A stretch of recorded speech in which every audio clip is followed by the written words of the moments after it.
Olá, boa tarde. E aí, vamos começar mais uma live hoje, aguardando o professor George, que vai estar aqui comigo. Hoje a gente vai falar sobre papel de gênero e sobre masculinidade tóxica.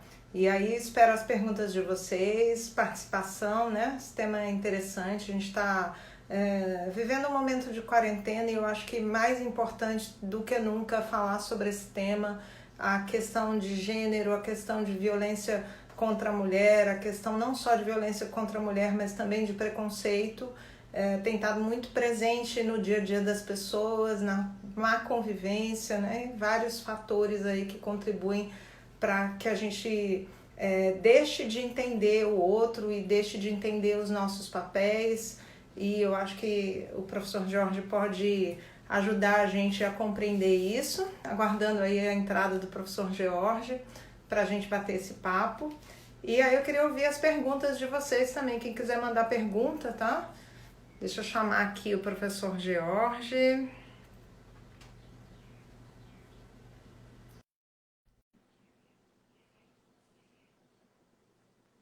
Aguardando. Olá, e aí, tudo bom, professor George? Olá, bom dia, Daniela, que alegria, Que ótimo, então. Que que bom bom, a gente aqui mais um sábado, né? Falar um pouquinho exato, desse tema que é também polêmico, também cheio de contradições. Acho que muita coisa para a gente conversar hoje sobre isso, né? Falar sobre a questão do papel de gênero e masculinidade tóxica.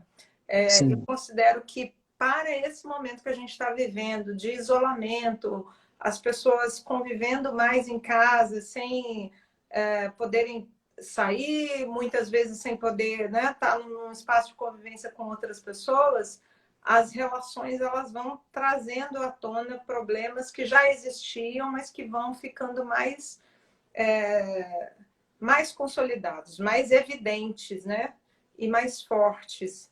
E eu uhum, tenho visto como a questão do papel de gênero hoje, nessa quarentena, ele tem se tornado um problema real para as mulheres. Muitas mulheres que precisam dar conta aí de uma tripla jornada ou de uma quádrupla jornada, porque elas não podem deixar de trabalhar, ou home office ou não, mas que chegam em casa e ficam com todo o peso de toda a estrutura familiar. Essa é uma das questões, só uma, né? A questão da violência também contra a mulher, números cada vez mais assustadores, sempre foram, os números sempre foram assustadores, mas nesse momento de quarentena são mais, né? Porque eles trazem à tona tudo aquilo que fica guardado e que vem à tona quando a gente está num momento em que as pessoas ficam mais explosivas, em que a ansiedade vem à tona e o medo, a frustração, e isso vai para as relações em forma de violência, de controle, né, de preconceito. E falar sobre a questão de gênero não é só isso, né? Falar também, eu acho que as pessoas, na outra live a gente começou, eu comecei falando que a biologia também estava entrando numa seara, né? A biologia sendo utilizada como forma das pessoas tentarem colocar o seu preconceito, tentarem justificar o seu preconceito. E, mais uma vez, eu acho que também na questão de gênero isso vem à tona, né? Quando a sim, biologia vem, quando a ciência é usada para que as pessoas justifiquem o seu preconceito. E sempre foi assim, né? Isso não é uma novidade, mas a gente vê isso ainda hoje. E aí é isso, eu queria te ouvir, né? O que é que você tem a trazer para a gente sobre esses temas? gratidão, assim, sempre pelo seu convite, provocando a gente fazer a gente refletir, né, sobre situações tão importantes, né, impactantes dentro da nossa Constituição.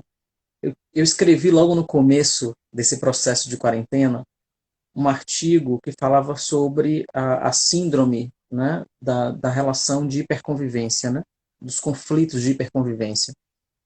E dentro do delineamento desse trabalho, a gente estava justamente focando, né, sobre algumas questões históricas que são muito enraizadas, né, dentro desse processo do patriarcado, que começa a fortalecer muito o masculino, né? Dando um poder ao masculino, dando um poder decisório em todas as instâncias sociais, desde o trabalho até a família, a figura masculina sendo uma figura muito de centralidade, e a mulher sempre em uma condição de estar subalterna, né? E isso é uma coisa que se alonga, né, historicamente, e até hoje continua assim. Né? Então, a cultura machista, a cultura do patriarcado, ainda é algo que demarca essa fronteira de diferença entre os gêneros, né, entre o masculino e o feminino, exclui completamente os gêneros não binários, né, de qualquer discussão de gênero, e, e gera esse binarismo mesmo, né, de entender que é homem, é mulher, é feminino, é masculino, em uma relação equivocada do sexo biológico, né, com a condição de gênero, que são coisas distintas.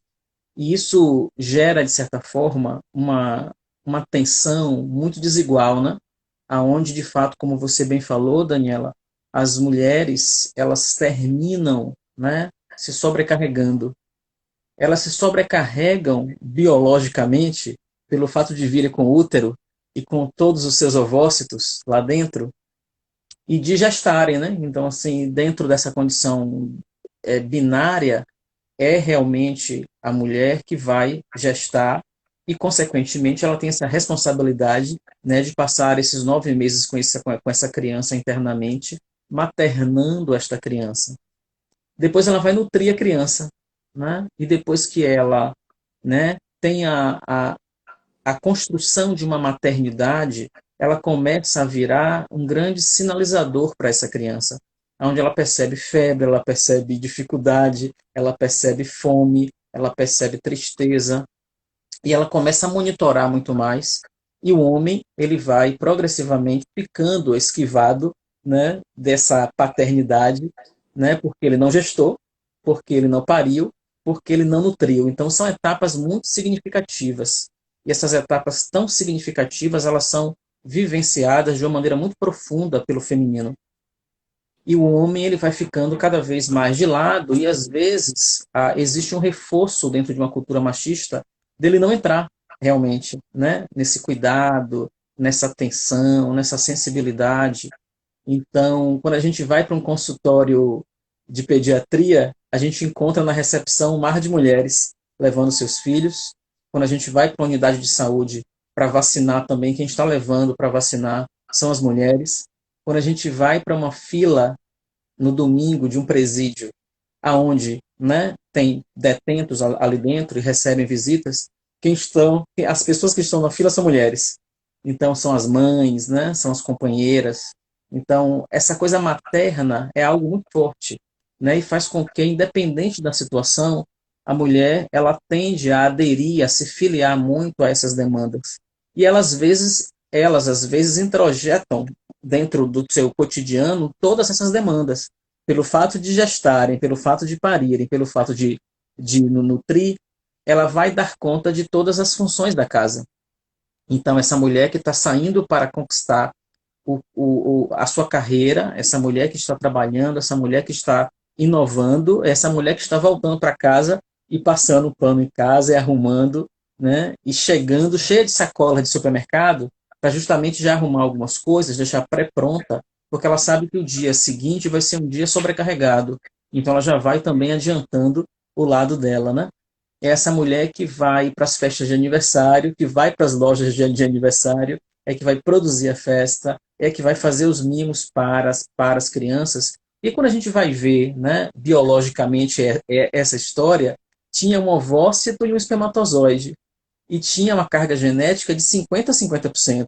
Mas a relação social é completamente contrária, né? Então, assim, às vezes existe uma completa anulação do paterno, né?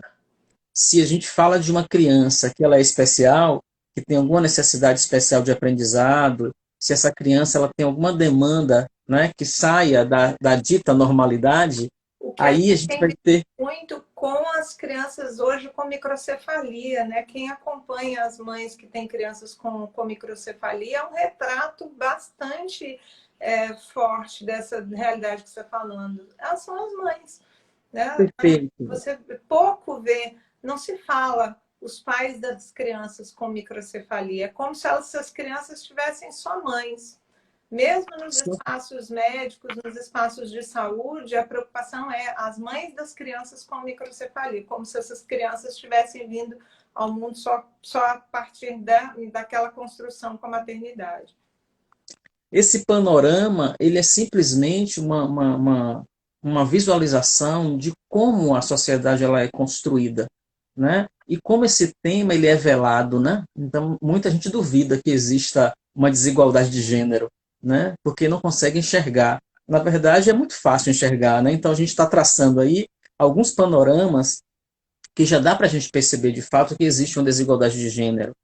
E vão existir exceções, né? Porque toda unanimidade é burra, então vão existir sempre exceções, né? Dentro dessas realidades familiares que a gente vive, mas o geral é esse. Então, o geral é a gente perceber que essa mulher ela vai entrar em estresse, ela vai entrar em colapso, ela vai entrar em sobrecarga, porque é um ser humano, e esse ser humano não vai ter, na verdade, uma condição emocional de passar por tantas exigências. A exigência de sair ao trabalho, de voltar cheia de sacolinhas, de arrumar a casa, de acolher os meninos, de ver os deveres da escola, né? De compreender de todas as áreas, né? Em todas as séries que essas crianças estão.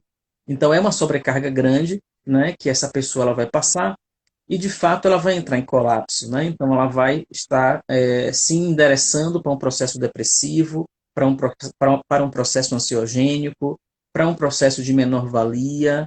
Essa mulher pode entrar em grande ganho de peso, né? Tendo como um refrigério a comida, ela pode comer demais, ela pode ficar muito ansiosa e para administrar essa ansiedade, ela pode encher o seu gástrico de comida e consequentemente aumentar a gordura abdominal e, consequentemente, ela vai ter mais doença. Então, essa desigualdade ela é terrível. E quando a gente vai para a parte da empregabilidade, para o retorno financeiro que essa mulher, né, tem, isso é mais impactante ainda, né? Porque, como é uma construção, né, mundial de um patriarcado, a gente vai ter uma desigualdade de acesso, né, das mulheres dentro de uma colocação e às vezes até elas estão na mesma função, estão recebendo menos. Isso é realmente um dos absurdos, né, fruto dessa cultura machista, né, desse patriarcado tão enraizado. E mesmo que existam números, pesquisas, que isso seja comprovado, a gente ouve as pessoas dizendo que isso não existe, né? Tem muita gente que duvida, que nega que isso seja uma realidade, mesmo estando ali a comprovação, mesmo que exista todo um processo o mundo do trabalho, ele tem pesquisas que geram esses números, não são números obtidos a partir de alguém que teve essa ideia e resolveu publicar. Né? São institutos renomados, com profissionais que só fazem isso e que trazem anualmente esses números e todo ano isso se revela na realidade. Né? A mulher no mundo do trabalho ganhando menos do que o homem em cargos iguais, né? Nos mesmos cargos. Perfeito. Fazendo uma análise histórica, a gente vai verificar que o ambiente universitário ele foi um ambiente criado para a classe média alta, né? Então, a universidade é um lugar de um aprimoramento da classe média alta. É do filho da fazenda, né? É das grandes propriedades, né? Dos filhos dos grandes proprietários nessa condição colonial. E uma vez que você tem a condição disso, né? Você vai mandar o seu filho de barco para a Europa para estudar, né? Que era o único lugar do conhecimento onde era gerado o conhecimento. Quando a gente tem a primeira instituição de nível superior no país, a gente continua nessa mesma lógica. Eles não viajam mais, mas também quem tem condição de ficar ali é justamente essas pessoas mais abastardas, porque aquelas pessoas que estão, né, na linha de frente de trabalho não podem parar para estudar. Elas precisam realmente trabalhar. Né? E quando a gente está falando sobre isso, a gente está falando que quem está autorizado a estudar são os homens, são as pessoas com dinheiro e são os homens, as mulheres não, né? Porque as mulheres elas precisam se aprimorar para um cuidado de casa, para um cuidado com os filhos, para, né, conseguir ser uma mulher prendada, né? E isso é uma coisa histórica. Hoje nós vivemos isso ainda. Hoje nós estamos em uma outra época. Nós trabalhamos com as políticas afirmativas, mas como o acesso da mulher ao ensino superior ainda é uma fronteira de um embate, de uma conquista muito grande. Então, assim, e isso às vezes acontece porque às vezes aquela mulher, ela engravidou, né? Então, só pelo fato daquela menina engravidar, essa menina que engravidou, ela já teve todo um impacto na sua vida escolar e o acesso dela na universidade vai ficar realmente muito mais dificultado por causa disso, né? Algumas jovens entram na universidade, engravidam e saem da universidade, às vezes não conseguem se manter lá dentro, né? Então sempre vai ter essa desigualdade. Então quando a gente chega no mercado de trabalho, a gente vai encontrar realmente homens mais bem posicionados do que as mulheres. Quando a gente encontra uma mulher bem posicionada, ela fez um esforço duplo, triplo, quádruplo para conseguir chegar até ali, mostrando realmente a sua capacidade, né? Então isso é uma coisa que a gente vai constatando na prática como uma realidade difícil. No mês de julho, a gente está vivendo o Julho das Pretas, né? O dia 25 de julho marca, né, o Dia da Mulher Negra. E aí, se a gente pensa na mulher e na mulher preta, a gente vai ver que tem mais desigualdade ainda, né? Porque o acesso de uma mulher preta é muito mais luta, né? Muito mais embates, né? E exigência de um lugar de mundo do que comparado a uma mulher branca. Então, sempre a gente tem acesso a homens brancos, depois a homens negros, no terceiro ranking, as mulheres brancas, e no quarto ranking último, as mulheres negras. Então, isso realmente é um retrato de como a sociedade ela se estruturou, né? Como isso é algo estrutural, como o preconceito ele tem essa relação direta nesse preconceito de gênero, e como o gênero vai sendo colocado como um demarcador de diferença. E se a gente fala nos gêneros não binários, né, essas pessoas estão mais invisibilizadas ainda. Por isso que tem tantos movimentos, né, para legitimar a competência dessas pessoas, a capacidade dessas pessoas, independente da sua condição não binária, né? E essas pessoas elas precisam também de acesso. E aí, às vezes a gente precisa de cotas, né, de política de acesso para garantir que aquela pessoa daquele gênero ou daquela condição não binária possa estar ali dentro daquela empresa, daquela instituição, participando daquele edital, naquele concurso, né? Que a empresa, né? E aí a gente começa a trabalhar a ideia da diversidade, né? De como é interessante uma empresa que tenha uma diversidade, uma empresa que mostre uma diversidade de tonalidade de pele, uma diversidade de gênero ali dentro, né? E como a gente precisa já ir na contramão disso que é um construto, né? Quando, quando uma menina engravida na periferia, a gente diz que ela está vivendo uma gravidez na adolescência, né? E a gente começa a fazer um trabalho, né, para evitar isso. E aí eu começo a pensar e a gente começa a fazer um movimento de não chamar mais de gravidez na adolescência. Primeiro que quando a gente fala de gravidez na adolescência, a gente diz que só essa preocupação só vai durar 9 meses, né?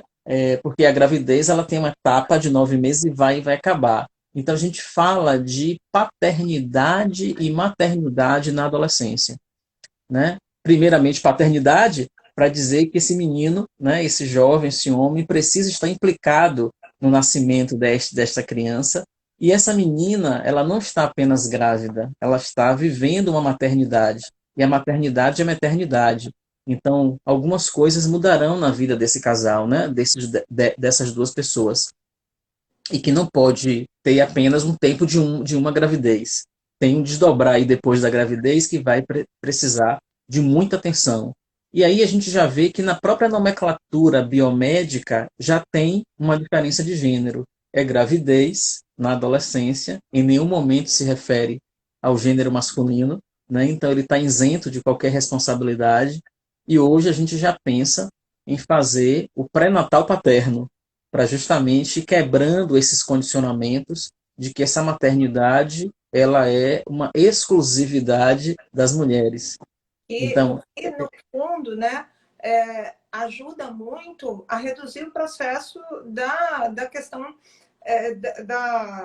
de como a mulher vive na maternidade, a questão da depressão também. A depressão pós-parto, ela tem muito mais a ver com uma rede de apoio, com o acolhimento de como aquela mulher passa por essa transformação e se sente apoiada, do que só uma condição química, né? Muitas vezes as pessoas pensam, não, a depressão pós-parto é porque aquela mulher teve uma alteração química, mas não é bem assim, não é que a alteração química leva à depressão, né? É preciso entender que tem um contexto aí por trás, o que leva a mulher também a se sentir desamparada e a entrar no processo de tristeza profunda depois que ela vai parir, é muito assim, ela deixa a vida dela totalmente de lado e ela entra num mundo que não são flores. A gente romantiza muito a maternidade, porque vê a parte, que lindo, teve um filho, é ótimo, sim, quando você pode viver a maternidade, tem sim uma felicidade ali. Mas nada são só flores, tem um processo de muito trabalho. Um bebezinho tem um trabalho enorme, são muitas noites sem dormir, tem muita coisa para ser preparada, né? Muita alteração no corpo, na vida, em tudo. E essa mulher, às vezes, ela deixa a vida dela de lado, ela não se sente amparada em nenhum aspecto e ainda começa a pensar como é que vai ser daqui para frente, eu com um filho para criar e sem apoio, porque ela não se sente totalmente apoiada e amparada né, nesse círculo familiar, nessa nova construção de uma família. Perfeito. É por causa disso que começa esse movimento, né, de você sensibilizar esse paterno a paternar o seu filho, né? O materno já materna, né, o seu filho por uma questão biológica, né, por uma questão hormonal, né, por ela estar ali completamente implicada dentro deste processo. Existe uma construção cultural, né? Que ela não pode abandonar essa criança, né? Se ela faz uma depressão pós-parto, como você muito bem falou, ela é julgada na sociedade, que é como se ela, né, fosse inapta para isso, né? Tivesse rejeitando a criança. E a gente sabe que são processos de alterações psíquicas justamente demandada por esse aumento abrupto de hormônio, queda abrupta de hormônio, associado a essa redução desse aparato social que essa mulher pode não ter, né? Porque existem depressões de mulheres que até têm um aparato social, mas ela faz isso muito por uma desregulação hormonal importante, e às vezes isso é somado, né, por essas condições de ausência desse aparato, de um preparo emocional mesmo, né, de passar por uma trajetória tão difícil. Então, nesse momento, a gente tem que ir para os cromossomos e verificar que tem 50-50. Então, se é 50-50, a gente tem que melhorar a divisão desse trabalho, né? Às vezes a mulher faz um parto cesariano, tem complicações no aleitamento materno e vai ter que fazer utilização de leite artificial. E aí tem uma demanda de mamadeira, de compra de leite, de preparo, e de repente essa mulher está cheia de pontos, né? E de repente ela pode não ter o aparato social da mãe, da irmã, porque pode ser filha única, pode não ter tios, tias que acolha ela, e só ela e o marido. E aí o que é que vai ser? Então, nesse momento. De cidade também, né? Pessoas que mudam, que vão ter filhos em outros estados, que vão ficar longe daquelas pessoas que perdeu a referência. Parte do círculo dela de convivência, tem uma tendência a sofrer com a depressão pós-parto. Perfeito. Então, perdeu a referência, né? Saiu do grupo. Nós somos mamíferos sempre viveram em bandos, e de repente a gente perde o bando, a gente fica sozinho ali, em um ambiente diferente, estranho. Claro que você vai ter mais predisposição a fazer processos de psicopatologia. E aí é o lado desses 50% aí que chegou na conta, né?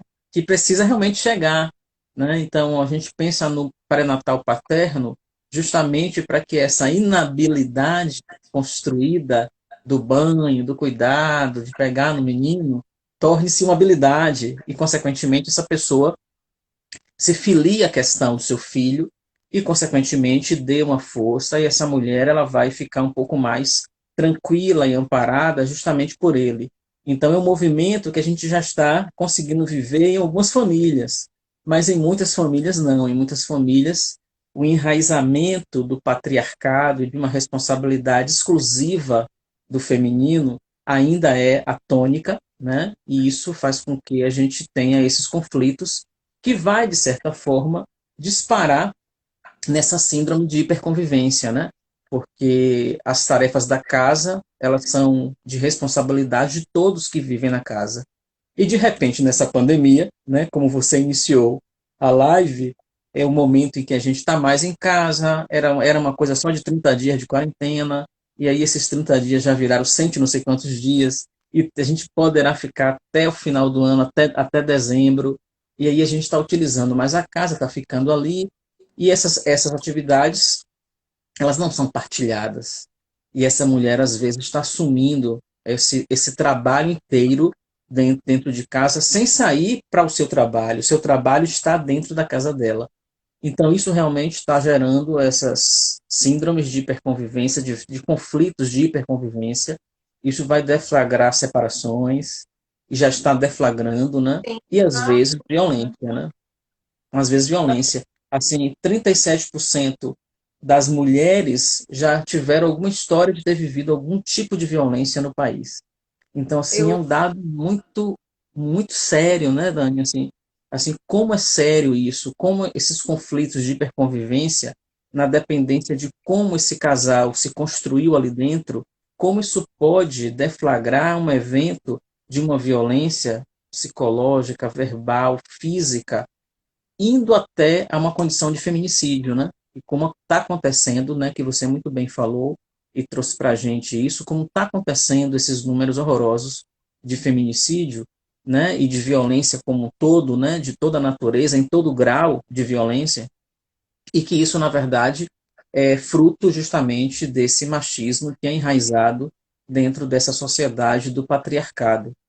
E o que eu tenho visto, assim, né, com as pessoas que eu atendo, e pessoas de níveis sociais diferentes, de lugares diferentes também, porque essa quarentena e o atendimento online faz com que a gente atenda gente de outros lugares, né, do país inteiro, de outros lugares do mundo também que moram fora. A gente pode começar a perceber que isso é geral, que isso é generalizado. Isso não é da Bahia, não é de um estado, não é do outro, mas isso está na construção de como a gente se enxerga. E o que eu vejo, assim, pessoas de todas as idades, casais de todas as idades passando por esse tipo de problema, desde de mulheres já mais velhas, com mais de 70, né, que tiveram que dispensar, às vezes tinha alguém ali que ajudava, mas que agora não ajuda mais. Então, ela se sobrecarregando com as tarefas domésticas e, às vezes, assim, sem o apoio de ninguém que mora na mesma casa, ou do marido, ou de outras pessoas, porque aquilo sempre teve a cargo dela, ou para gerenciar alguém que a ajudasse e fizesse, ou para que ela mesma fizesse. Né? E aí vem sim uma sobrecarga e as relações se inflamam, porque as pessoas estavam acostumadas, não, mas eu não fazia isso antes. Né?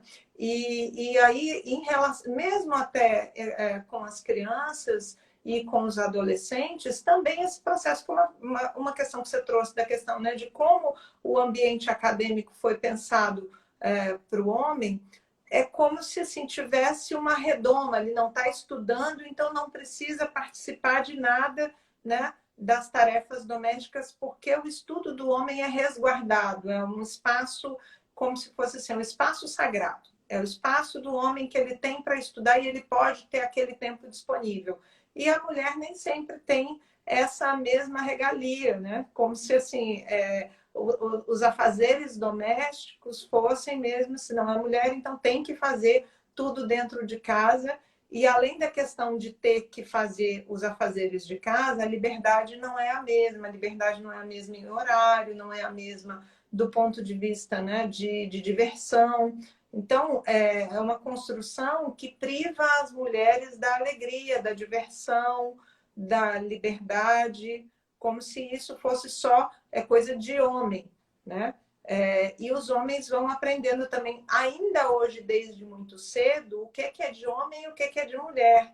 A nossa sociedade não evoluiu o suficiente para entender essas questões do papel de gênero e como elas trazem infelicidade para as mulheres. Isso vem muito à tona em consultório. E assim, eu gosto às vezes de trazer histórias reais, histórias que eu já ouvi de pessoas, né, para ilustrar isso que a gente fala.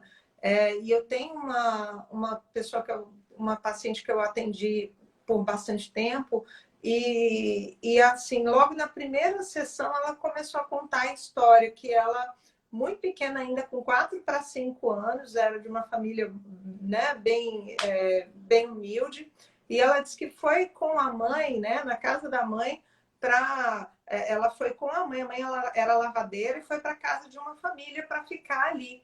E ela disse que a mãe deixou ela ali, porque a pessoa disse, não, deixe ela aqui, a gente toma conta. E ela foi ficando na casa dessa família. E ainda muito pequena, era com um banquinho, subia com um banquinho e ela que cuidava da cozinha, da louça, né? Foi sendo a empregada da casa desde muito cedo, que não era empregada porque não tinha nem salário, né? Foi crescendo ali naquele ambiente sem direito a nada. E uma das coisas que me tocou foi quando ela disse assim, olha, um dia eu vi minha mãe saindo com um saco de roupa velha. E aí eu descobri qual era o meu preço. Meu preço era aquele saco. Eu fui dada por aquela família em troca de um saco de roupa velha que minha mãe ia buscar às vezes. Então, esse é o desvalor, esse é o sentimento daquela mulher, mas que é usada, né? Assim, o seu papel é esse aqui, você vai ficar nessa casa servindo essa família e servindo para fazer os serviços domésticos, né?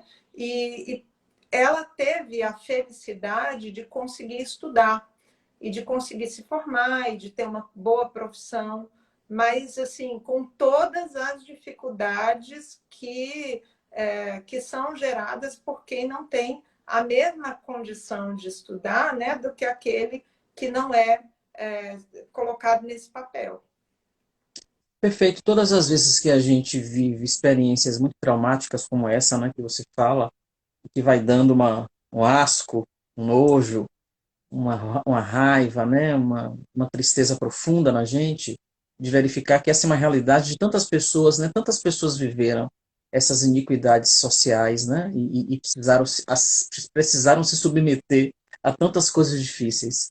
Essas situações indigestas, elas vão de fato criando um registro em nossas memórias, né, então a nossa memória vai registrar efetivamente essas experiências, e a gente começa a criar condicionamentos, né? Então, é como se as memórias registradas fossem sanskaras e os nossos condicionamentos gerados fossem as vasanas. E esses condicionamentos gerados, muitas vezes, eles são de uma revolta, né? Um condicionamento de uma pessoa, às vezes, muito desconfiada, é um condicionamento de uma pessoa, às vezes, assim, que tem dentro de si um sentimento de ingratidão, né? Que vê muitas inconformidades. E de repente você vê uma pessoa até de sucesso, né, mas que é uma pessoa que tem uma dificuldade tão grande de relacionamento humano. Da onde veio isso? Isso veio de memórias muito difíceis que essa pessoa terminou tendo gravada dentro de experiências indigestas. E aí a terapia vai fazer esses desbloqueios, né? Para a gente entender que apesar dessas iniquidades que todos nós vivemos e muitas pessoas viveram iniquidades terríveis, ela pode dar uma ressignificação a esses conteúdos, né? Para melhorar essa vassana, para melhorar esse condicionamento, acolhendo essas memórias realmente do significado positivo que ela traz, né? Que ela viveu aquilo e aquilo vai fazer com que ela vá mais para frente. Tudo isso vem do momento em que a gente está diferenciando o gênero, as diferenças de gênero, pelo sexo biológico, né? E isso é um construto, né? E esse construto está aí, do rosa para a menina, do azul para o menino, né? Assim, em uma creche, a gente tem um banheiro feminino e um banheiro masculino. E os pais, às vezes, ficam estressados quando a menina entra no banheiro do menino, né? E aí eu disse, meu Deus, mas eles só são crianças. Eles têm 2, 3 aninhos, né? Então, nesse momento, quer dizer, já existe essa diferença da gelatina da cor do bolo no bolo que vai mostrar o sexo, né? Então já é um negócio esquisito, né? Em que a gente está vendo ali que a gente está fazendo um chá de revelação e no chá de revelação a pessoa foi comprar uma gelatina, né, da cor, né, correspondente ao sexo biológico desta criança. Todo enxoval, ele já foi todo padronizado de uma forma. E aí, progressivamente, a gente vai vivendo esse construto que é muito difícil. Por isso que muitas vezes o machismo é tão forte que até as mulheres podem realmente tornar-se machistas, né? e elas impedirem, na verdade, como você falou, né, que os seus filhos façam algum trabalho de casa por elas compreenderem profundamente que aquele trabalho é um trabalho feminino, como se essa menina não pudesse brincar de bicicleta, né, porque essa menina, né, tem que utilizar saia, e essa menina não pode ficar de short como se fosse um menino na rua brincando. Então, a gente precisa passar por um grande movimento de desconstrução, né, para entender que um ser humano, ele tem uma porção yin, que é uma porção feminina, e ele tem uma porção yang, que é uma porção masculina. A porção yin é a porção da terra, né, a porção do solo, é a porção dessa materialidade que nutre, que acolhe, e a porção yang é essa porção etérea, gasosa, da objetividade. E a gente só vai ter uma potência se a gente se vir como homens e mulheres, se a gente se vir como yin e yang, como feminino e masculino, para a gente trabalhar a sensibilidade e a gente trabalhar a fortaleza e a objetividade. Então, eu vejo que uma sociedade, ela vai, na verdade, ter êxito a partir do momento que ela perceber que essas duas faces precisam se harmonizar, sem nenhum maniqueísmo, do bem e do mal, né, de achar que uma coisa é boa e outra coisa é ruim. Não, os dois são maravilhosos, os dois se complementam, os dois são importantes, e a gente precisa, na verdade, criar esses movimentos de igualdade como uma atitude afirmativa dentro das nossas próprias casas, né? Que às vezes a gente pensa assim, né, nas instituições, no governo e tal. A Constituição, ela diz realmente que as diferenças de gênero, elas precisam serem obedecidas, né, acolhidas.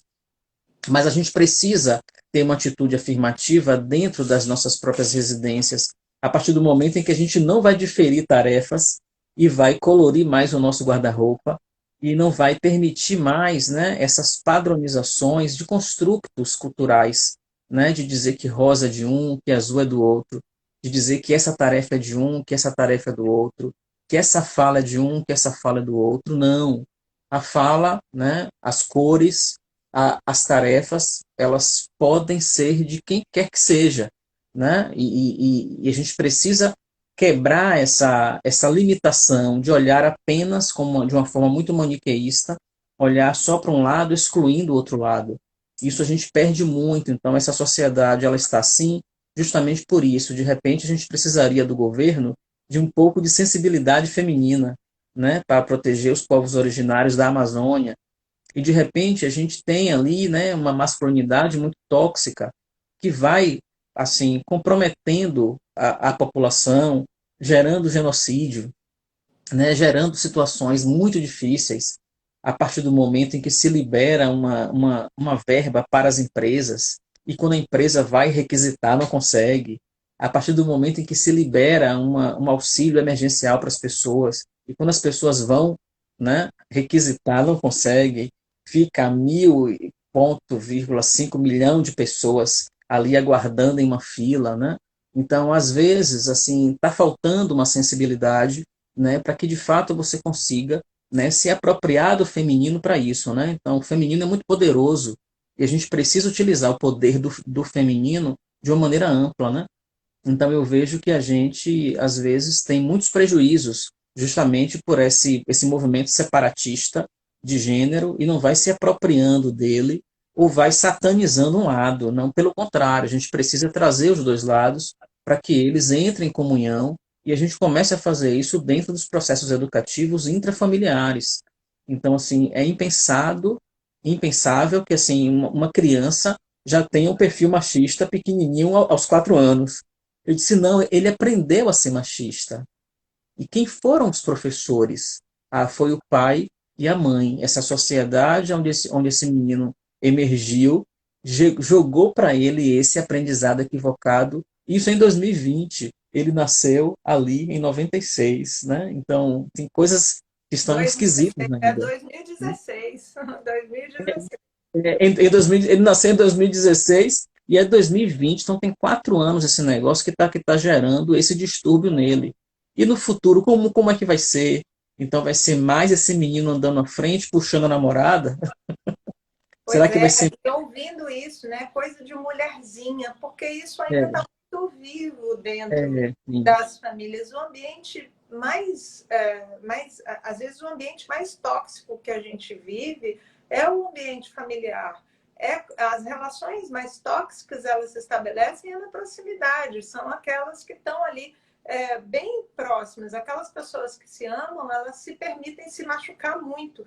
E esse tipo, né, de machucado na alma, de você colocar, reduzir o outro, né, a um papel pequeno, ele marca não só as relações, mas ele marca profundamente as pessoas e deixa aquilo vai passando, né? É o que você falou, é o menino de 2020 que daqui a alguns anos vai arrastar namorado, porque ele se sente nesse direito.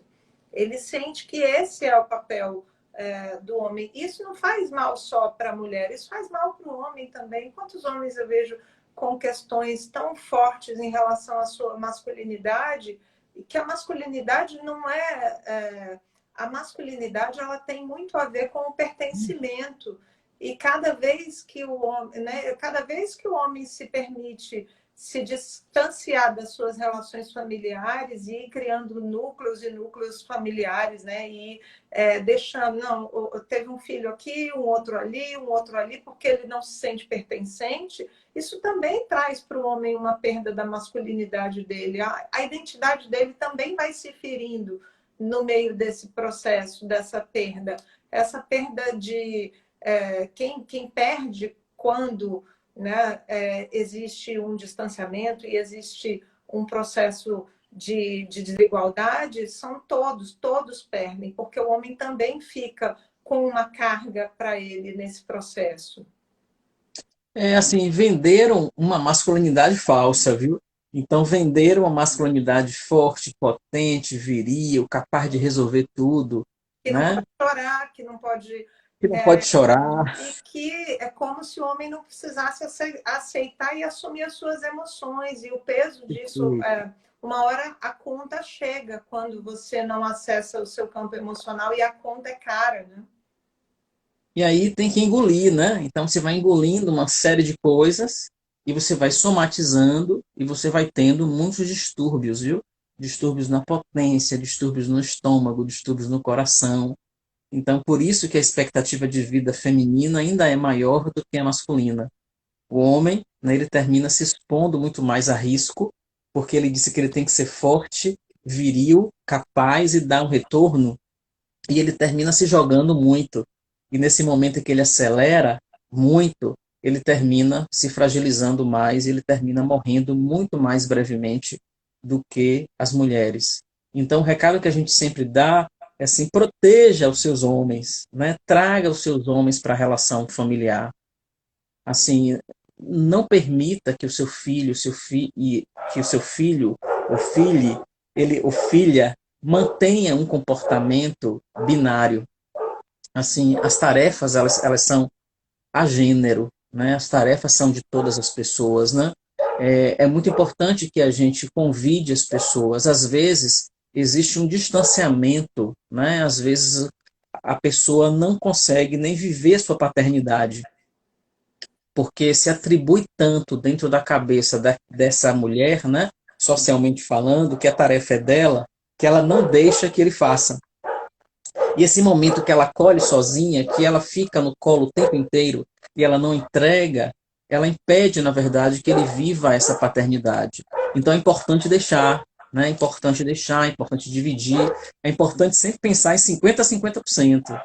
E é importante dizer que essa pessoa vai ter a capacidade, sim, de construir uma forma de cuidado, né, que vai ser diferente, é claro que somos diferentes, mas vai ter essa singularidade, né, que essa pessoa vai determinar, manifestar o cuidado dela.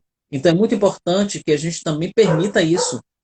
Isso é uma questão de postura, é uma questão da gente ir mudando essas situações. Por isso que a gente pensa no pré-natal paterno, justamente já para ensinando, né, desde dar um banho, a preparar uma mamadeira, a ter esse cuidado, a acompanhar no ultrassom, né, a acompanhar o parto, acompanhar a vida escolar, porque nas reuniões de escola também tem uma predominância do feminino ali dentro, e a gente precisa estar apropriado, né, deixando 50-50%. Então, não é para a mulher deixar de ir, né? Mas a mulher tem que ir também com o seu companheiro, para que, na verdade, ele também vá se apropriando da dimensão, né? Como saber o que os filhos gostam, né? Que é outro problema sério, né? Porque as Sim. mulheres sabem as cores e o sabor e a textura da comida, né? E os homens às vezes não sabem e perguntam à mulher, né? Então isso é algo que tem que ser desconstruído, porque é um construto muito arcaico, né? Há muito tempo atrás a gente vive isso e nós estamos em tempos modernos. E nesses tempos modernos a gente precisa adotar novos comportamentos, né? Eu sei que isso é algo muito difícil, mas a gente vai progressivamente falando, estimulando as pessoas a entrarem nessa quebra desse paradigma e ir para uma outra ressignificação, dando um outro significado do que seja essas relações, para não cair nessas relações tóxicas, né? Porque a partir do momento em que você tenha um comportamento desse, isso vai gerar uma toxicidade, isso pode deflagrar eventos de violência, né, como a gente mencionou aí ao longo desse nosso percurso da história, né, com tantas coisas que vão chegando para a gente conversar, e que de fato vai, né, ampliando esse risco de maleficência entre os gêneros, né? Então isso realmente é uma coisa muito delicada e a gente precisa, na verdade, se posicionar de uma maneira diferente a partir de já, né? Então a partir de já a gente tem que acolher esse nosso ímpeto de violência e ver de onde foi que ele veio, né? E isso eu vejo muito assim, né? Eu gosto de falar sobre as constelações e sobre as cargas que costumam vir nos processos da constelação. Como é comum vir à tona questões relacionadas à masculinidade tóxica dentro dos processos da constelação, quando você coloca ali aquele campo de homens, quando você coloca os homens da família, e aí vem a emoção de quem está sendo constelado. Ah, isso foi, né? Meu avô era assim, meu pai. Muitos homens foram assim, e você pode curar. Você pode olhar para a possibilidade de cura daquela pessoa a partir desse olhar, dela reconhecer que foi assim e reconhecer que ela pode Sim. fazer diferente. E uma coisa que tem me chamado muito atenção, e eu tenho batido nessa tecla porque eu acho muito necessário, é como tem surgido terapeutas que se usam né, desse olhar sistêmico para expressar o seu preconceito. E eu acho isso muito sério, muito grave. Eu acho que a gente precisa olhar se o terapeuta é preconceituoso, né, e ele se usa do processo de um olhar sistêmico para isso, isso precisa ser visto e precisa, assim, existe algo dentro do pensamento sistêmico que é uma lei, a lei do equilíbrio, né? O equilíbrio entre iguais. E a questão também de que a lógica sistêmica ela vem assim, né, na sua base pensada pelo não julgamento. Então você não pode propor papéis e dizer assim, olha, é assim, a mulher tem que ser assim, o homem tem que ser assim. Ainda que você olhe que para um caminho que pode ser bom para uma família, para um casal, né? Para uma pessoa ela seguir um determinado caminho, cada pessoa é olhada individualmente, entende? Você não pode pensar isso com um olhar rígido, né? De preconceito. A gente precisa olhar para o preconceito como preconceito e não como algo que vem assim, existe a lógica sistêmica, a mulher é aqui, o homem é aqui e vai ser assim. Isso é uma ilusão e é assim, é um retrato do preconceito do terapeuta. É. Assim, de fato, assim, pessoas preconceituosas a gente vai encontrar o tempo inteiro, né? E a gente precisa sair dessas energias, né? Separatistas, né? Que leve a qualquer tipo de preconceito. Então, hoje a gente entende que a gente precisa utilizar as polaridades, né? E a gente ficar em uma polaridade, a gente vai estar cometendo um equívoco, né? Então, ficar no feminino, ficar no masculino, ficar na direita, na esquerda, né? Vai ser algo realmente difícil. Então, a gente precisa unir essas polaridades, porque nós temos tudo isso, né? Então, é uma multidimensionalidade humana, onde a gente tem que olhar a característica, o positivo, somos diferentes, essas diferenças elas vão determinar para a gente perfis muito importantes dentro de uma construção, e a gente vai pegando o perfil de um e um perfil do outro, né? E na consciência de alma, que é uma coisa que eu valoro muito, eu já me afasto dessas condições de gênero, né? A condição de gênero é uma condição que está sendo construída, né, dentro assim, de como você se percebe, né? E a gente começa a elaborar isso, e logo no momento a gente vai chegar até a uma condição de alma, para a gente entender que a alma ela é a gênero, né? A alma ela tem uma porção feminina, ela tem uma porção masculina fusionada e, consequentemente, ela fica a gênero. E a gente precisa trabalhar o respeito, né, de olhar a alma daquela pessoa, olhar através do terceiro olho, é olhar para o outro e ver a dignidade do outro, a capacidade do outro, a potencialidade do outro, né? Se essa pessoa tem um invólucro, um encapsulamento externo, feminino, masculino ou não binário, isso é uma condição de um construto dessa existência. E a gente precisa acolher essa pessoa. Eu não estou falando da capacidade dela, eu não estou falando dos valores, das virtudes que esta pessoa vai aportar para essa relação, para essa empresa, né? Para essa relação social, do trabalho à família. Então a gente tem que ter um cuidado muito grande com isso, né? E não sublinhar nenhum tipo de preconceito por nenhum profissional, né? Que realmente é uma coisa absurda a gente ainda ficar demarcando essas diferenças, né? Como se essas diferenças elas realmente fossem para gerar uma distinção. Né? As diferenças existem, mas eu não posso gerar uma distinção em cima dessas diferenças, né? Porque são pessoas e eu preciso acolher elas, né? Às vezes a gente está olhando para um passado, né? E no passado a gente teve muito menos acesso a essas possibilidades de uma mudança, né? E muitas vezes a gente vai ter familiares que foram realmente com uma masculinidade muito tóxica, né? Porque eles não tinham ainda acesso a tantas informações que a gente está tendo hoje. Então é esquisito a gente ainda ter hoje pessoas com essa masculinidade tão tóxica como se fosse no século passado. Mas é verdade, a gente vai encontrar hoje pessoas primitivas convivendo com a gente e vai achar que é uma propriedade de uma pessoa, como a gente viu uma mulher em cárcere privado essa semana durante 8 anos dentro de uma residência, né, em São Paulo. Né? Eu digo que absurdo, acontece realmente. Então tem muita gente ainda vivendo cárcere, né, em diversas situações, né, como a gente de volta e meia noticia uma história dessa horrorosa, mas é tempo da gente se libertar dessas prisões, dessas clausuras e dizer não.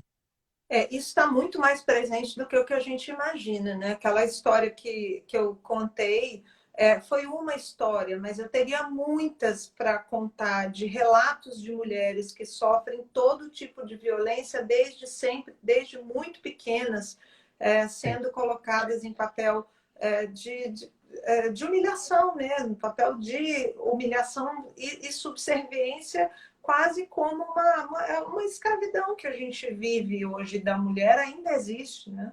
Então é um processo de análogo à escravidão, que a mulher muitas vezes vive e ela não percebe, às vezes sendo colocada ali dentro de um campo familiar como se ela tivesse que ser responsável por tudo na família. É pelos filhos, é pela casa, pelo sustento, e ela vai se colocando naquele papel, ela olha para tudo menos para a vida dela, para a felicidade dela. E eu acho que assim, a mulher tem que se ocupar desse olhar necessariamente, ela precisa olhar para isso. Ela tem necessariamente que olhar para isso para ter uma vida com qualidade. Porque se ela se permite ir vivendo isso, porque é assim, porque a vida da mulher é assim. A dureza, a vida é dura mesmo. As pessoas têm essa ideia. Não, a vida é difícil, a vida é dura, ser mulher não é fácil, ser mãe não é fácil, e não precisa ser assim, né? A gente vai podendo exercer os papéis sim e ser feliz à medida que a gente consegue se livrar de algumas cargas, né? Você vai deixando pelo caminho algumas amarras, porque a gente vive amarras que são muito mais mentais a partir daquilo que a gente constrói, porque o nosso cérebro está o tempo todo fazendo uma leitura da realidade para a gente. Então, assim, a leitura do papel de gênero é uma leitura que o seu cérebro está fazendo, que está trazendo para você, não, é porque eu sou mulher, então é assim, é porque eu sou mulher, então é mais difícil. E não precisa ser assim. Tem que fazer essa desconstrução, né? Um movimento de uma desconstrução. Estar subalternizada é algo realmente que não cabe com esse momento, né, que a gente está vivendo agora. Então, esse momento é o momento dessa palavrinha que fala tanto que é empoderamento, né? Então, é o momento realmente de você viver a sua liberdade, de você manter as suas responsabilidades, né? De você buscar, na verdade, acesso, né? Estudo, educação, né? Como um grande instrumento de liberdade, né? Manter o exercício das virtudes nobres, né? Isso realmente é algo que é imprescindível. E dizer não a todo tipo de violência. As relações tóxicas são relações terríveis. Se é uma relação tóxica onde tem crianças, você está sendo responsabilizada porque as crianças estão sendo influenciadas por essa relação tóxica. E a gente precisa realmente começar a criar antídotos, impor alguns limites, né? E realmente entendo que a vida é muito dura, que é muito difícil, e tem que chegar com as compras mesmo na mão e preparar as coisas para o outro dia.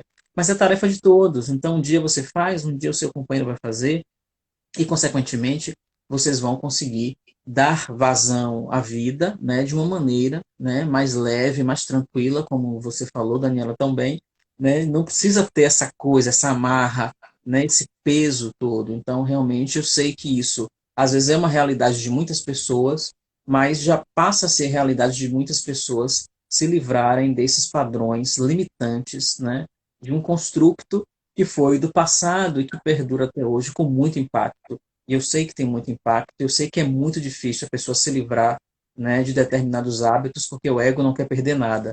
Então, o fato de você ter colocado na sua zona de conforto uma forma de fazer, essa pessoa não quer deixar de fazer aquilo daquela forma, né?